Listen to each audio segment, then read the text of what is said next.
आज पूरे 21 दिनों बाद सलेश की चिट्ठी का जवाब आता है।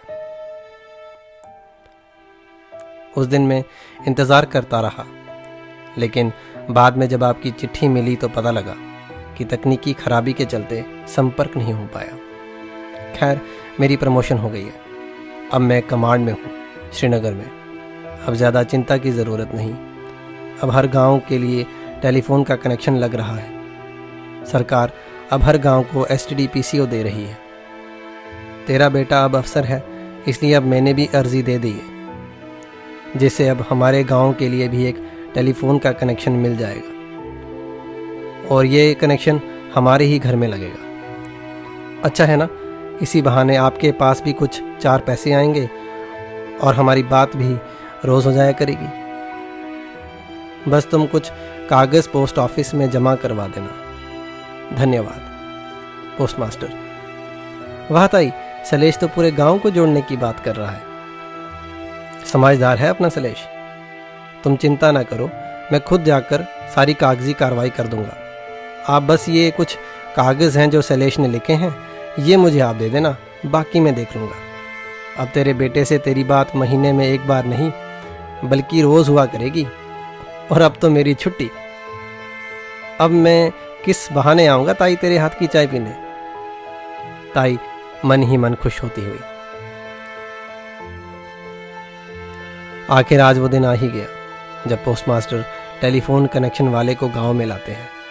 पूरा गांव बेसब्री से टेलीफोन के लगने का इंतजार कर रहा था। टेलीफोन के ताई के घर में लगते ही सभी शांत बैठे हैं और उसकी पहली घंटी बजने का इंतजार करते हैं। सभी शांत और सब्र से सलेश के कॉल का इंतजार कर रहे हैं कि तभी रिंग बजती है। तुरंत ही ताई फोन उठा लेती है।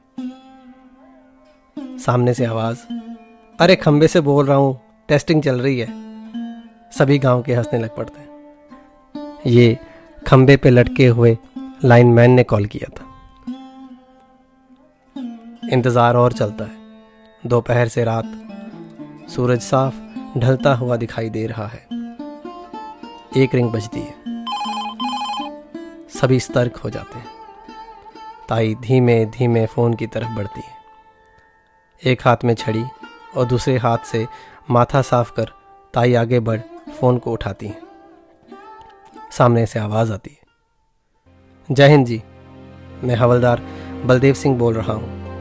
हवलदार सलेश चौहान आज बड़ी वीरता से लड़े और दुश्मनों को ढेर किया, लेकिन ये बताते हुए हमें अफसोस है कि हमारे वीर सलेश चौहान आज हमारे साथ इस दुनिया में नहीं रहे।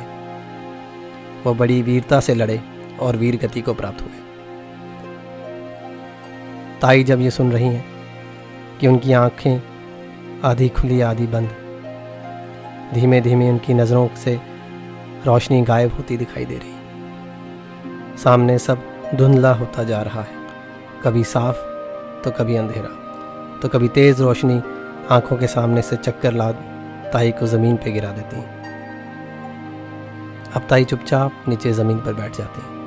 अपनी कमीज़ की जेब से सलेश की चिट्ठी निकाल फ़ोन की तरफ पीछे मुड़कर देखती हैं और कहती हैं,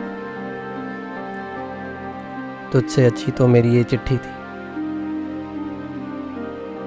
बात चाहे महीने में एक बार ही होती थी, लेकिन कम से कम मेरा बेटा जिंदा तो था।